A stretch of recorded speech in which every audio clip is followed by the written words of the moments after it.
Good afternoon, everyone. Welcome to Cupola Conversations. My name is Chris Stansberry. I'm the Associate Vice Chancellor for the Division of Student Affairs, and we're happy that you joined our program today.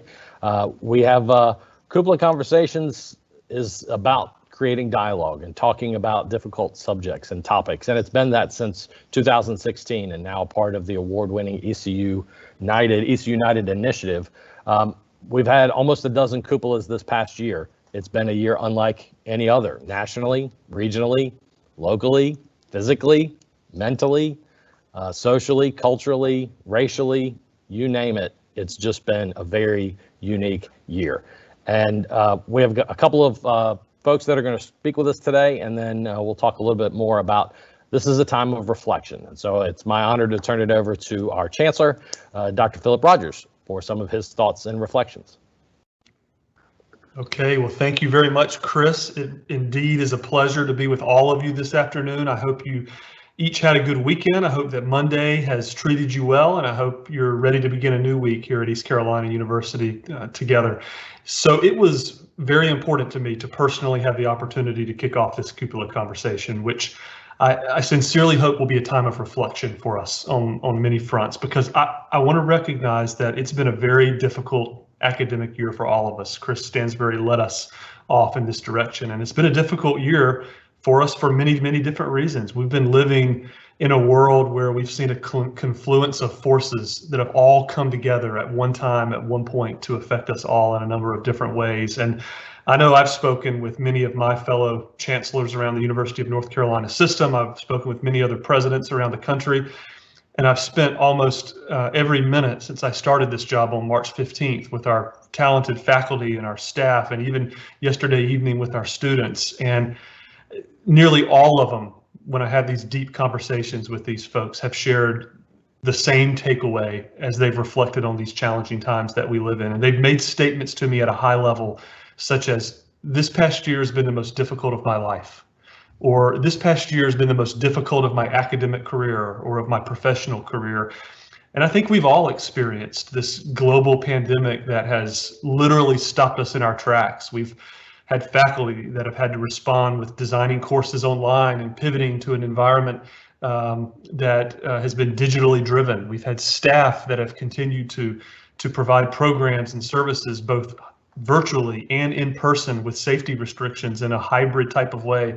And of course, our students can imagine what it must be like to be navigating through an educational experience in the midst of a global pandemic. They have persevered.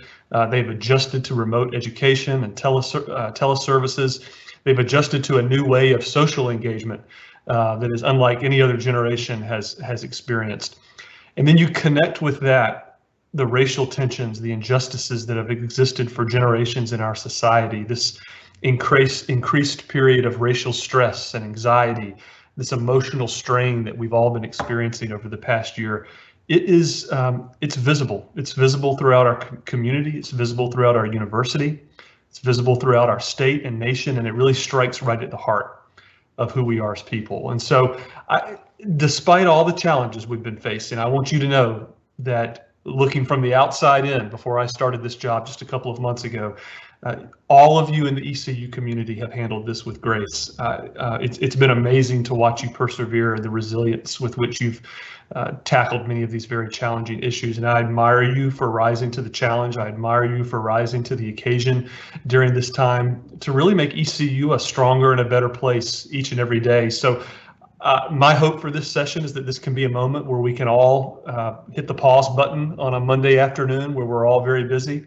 We can take a big, deep breath of fresh air. We can acknowledge that things have been tough in our world. We can acknowledge that things have been tough on our campus. And even in the midst of these challenges, I hope we can work together. We can come together as one ECU for our journey ahead. And as I think about that journey ahead, I think about the foundational elements of who we are at ECU, the foundational elements of our work, which are built around this desire to inspire and to empower and to influence positive change. And it begins with addressing our own university history. It begins with addressing our policies, our programs, our services, our names, how we feel, how we belong in this place that we call a home here at ECU. And one of the ways that I hope we can try to do that is by living into our values. especially those values of the ECU creed. And there was one that stuck out to me in particular that states, "I will engage in purposeful citizenship by serving as a positive role model for this community." And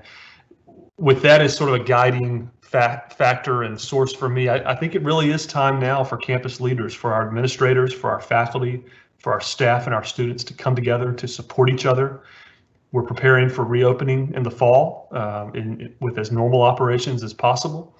And this is a moment where I hope we can begin to heal from the effects of inequities. We can heal from the effects of racial strife in order to begin to really continue cultivating an inclusive campus environment. And we're working towards that as we speak. There are some things we've already done, we're currently doing, and that we hope to do. So we've asked our university council, a group of more than 70 leaders across our university. They've undergone anti-racism training. They've had a common book read. They've engaged in ongoing discussions about the importance of diversity and equity and inclusion on our campus. And I think it's important to begin to create this culture of active listening, of speaking from the heart in a very authentic way. We have to be smart about creating coherent communications, about building trust, all towards working for social, cultural, and structural change. We're going to have a series of group discussions coming up entitled Passages to Peace, which we're framing around trauma support groups. And this is a collaborative initiative between the College of Health and Human Performance and the Office of Equity and Diversity. This is going to take place on April the 29th. We're going to continue to have events like this Cupola Conversation, these opportunities to engage in conversation around different views and perspectives as we think about building relationships and creating spaces to listen and learn and expand our understanding from one another. Our Department of Intercultural Affairs obviously offers several programs that allow for this type of open dialogue and collaboration. And of course, I hope you saw in my note from Wednesday last week that went to the entire campus, an effort around this nationally award-winning EC United, which is this effort that was started by one student at ECU several years ago to educate and to change the narrative for our campus. Really a strategy that we need to continue to embrace and thrive upon as we move forward together as one pirate nation. We can and we must continuously work toward building an equitable and inclusive learning and living and working community where we put respect and appreciation of the diversity of our people and ideas and opinions at the center of all we do, where we really are thoughtful and responsible in our words and in our actions, and where we'll be better than we are today. We want to be future focused in all that we do, and I'm really excited that we'll have the opportunity to reflect on some of these ideas today. So let me pause there and turn it over to my friend, Dr. Virginia Hardy, Vice Chancellor for Student Affairs. Thank you, Chancellor Rogers. Greatly appreciate that. And thank you to all who are participating in this Cupola Conversation, which we assume will be our final one for the semester. So as Chris Stansberry shared with you earlier, the Cupola Conversation does give us a wonderful platform to be able to talk through different ideas, to engage with each other, and to learn from each other.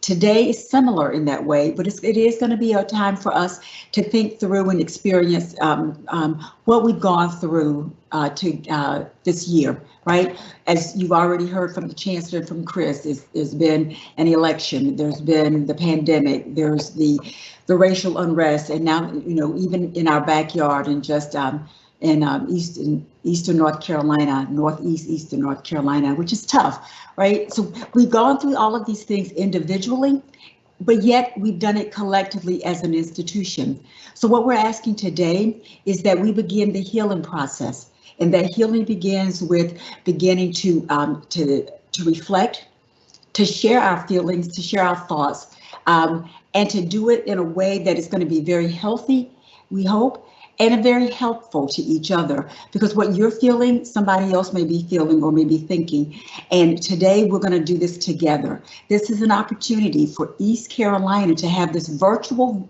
vigil, and to do it in a way that helps each other.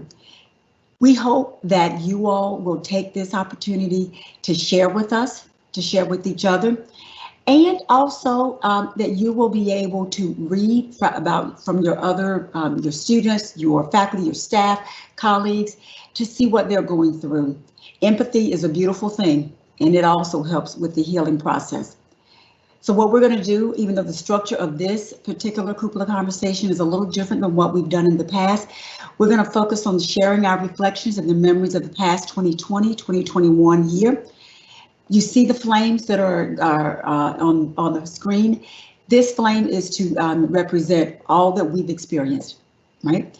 We're going to turn this over to Chris Stansberry to share with you the actual format of what we're going to do today. Thank you, Dr. Hardy. I appreciate that. Thank you, Dr. Rogers, for your words, and both of you for your leadership at this university as we continue to be future focused, but as both of you alluded to, the importance of making sure that we take time to pause and reflect and understand where we are so that we can successfully move forward and can make a difference of change, positive influencing change going forward. And we've got nearly 90 folks. We're thrilled to have you. What you're going to see in the top corner up there is a little question mark. That's the chat box. We're opening that up for folks to come in and make comments, make opinions, have questions, have concerns. What is it that's on your mind that maybe keeps you awake at night? Maybe what is it as a piece of advice somebody gave you during the course of the year that's helped you get through this year? So keep that going in the chat box. We may not be able to get to every single one, but we are going to try and get to as many as possible. So during the next 20 minutes or so, the chat feature's open. Share your thoughts and opinions. They'll get shared. Others of you in the chat box, maybe you're not interested in posting something. Maybe you're just interested in seeing what others have to say and maybe processing as a group or individually in your own way. So we're going to pause from talking for a little bit. Let everybody have some time to themselves. We've got folks that are monitoring the chat, and we're going to be publishing, sharing some of those comments as we go forward. As we go through this too, in the chat, we've got staff that are going to be sharing some resources, some offices, some information, websites that you may need to reach out and speak with somebody. You may need to talk with somebody that would be professional or just somebody to reach out and have conversations with. So you'll see that as we go through too.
So as we begin to wrap up, we want to thank everybody who's been a part of this Cupola conversation today.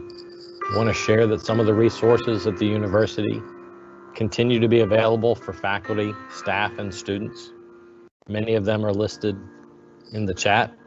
We will have this recorded and posted on the ECU United Cupola Conversations website in the next couple of days. Feel free to share this with others. Feel free to make sure that if you're not sure where to go, start somewhere. If you're not sure what office to call, if it's related to students, start in the Dean of Students office. Encourage folks to go to the counseling center, make an appointment. Culturally, the Department of Intercultural Affairs, Ladonia Wright Cultural Center, Jesse Peel LGBTQ Center, Women and Gender Office, Disability Support, all offer services for our students. Faculty and staff resources are out there on the Human Resources page, programs like ComPsych and many others are there. It's been a year. One of our posts early on in this program talked about the challenges that we've faced and posed a wonderful question. How can we continue to support each other and take regular moments of pause for strength, sustenance, and gratitude? That's why we're here today. Time of reflection. As the Chancellor said, hit pause for a moment. The world can get moving really, really quickly. That snowball can run downhill really quickly. We got to take time to think and reflect and pause. Faculty and staff, I encourage you, pay attention to your students this summer and into the fall. It's going to be a time that's more stressful, more anxiety than they've experienced before. For some that haven't been in a face-to-face setting for close to 2 years. There's going to be signs and signals that students are struggling. Faculty and staff, look at your peers and your colleagues. Remember what it was like working with them in that environment before. When we see change, reach out. Check in on folks. See how you're doing. Write them a little note, send them a little email, send them a text message. Another one of our comments, strong feelings of isolation and an inability to help others for a year. Let that kind of sink in, an entire year of loss. Some have lost loved ones. Some of it's just been that isolation. You know, we're not at the point just yet where vaccinations are required. Right now, they're open to anybody that can get one. We're going to have our students and our faculty and staff try to take every opportunity to get vaccinated. That's a great first step. We need to continue to encourage folks to do that. Create awareness. When things happen outside of our campus and in the world that impact our faculty, staff, and students. Touch base, see how folks are doing. Continue to show appreciation for the folks. A couple of you mentioned Brody, dental medicine faculty, our student health services, the folks that have been going nonstop for a year plus. The healthcare workers, the frontline heroes. Continue to acknowledge them. Let's not forget as this goes on, crisis isn't intended to be a long-term deal, and this has been. We're used to dealing with something, then moving on. Fatigue and stress and depression aren't supposed to be the norm. So as we wrap up today, consider a couple of years ago, somebody at the university started a program called It Takes Just One. You know, it's one faculty member, one staff member, one student. It only takes one to get something started in a positive way.